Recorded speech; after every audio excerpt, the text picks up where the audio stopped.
বাড়ি নেই, সব চুরি করে নিয়ে চলে গেছে। এই ছেলেটার জ্বালায় আমি যে কি করব। কানাই,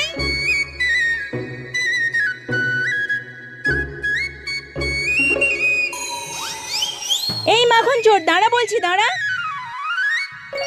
যশোদা, তোমার কানাই আবার মাখন চুরি করেছে। কি? ও আবার মাখন চুরি করেছে? ছেলেটা আজ বাড়িতে আসুক, ওর ব্যবস্থা হচ্ছে। এই দুষ্টু, দাঁড়া বলছি, দাঁড়া। আজ তোর একদিন কি আমার একদিন। তোকে আমি বারবার বলেছি ননি চুরি করবি না, কিন্তু তুই তো আমার কোনো কথা শুনিস না। আজ সারাদিন তুই এখানেই বাঁধা থাকবি। মা, এদিকে আয়, দেখি হাঁ করো, তালের বড়াটা খাইয়ে দিই। সারাদিন অনেক দুষ্টুমি করেছো, এবার কিন্তু চুপচাপ ঘুমিয়ে পড়বে। মা একটা গান শোনাও না। আচ্ছা ঠিক আছে। সোজা রে সোজা কানা তু সোজা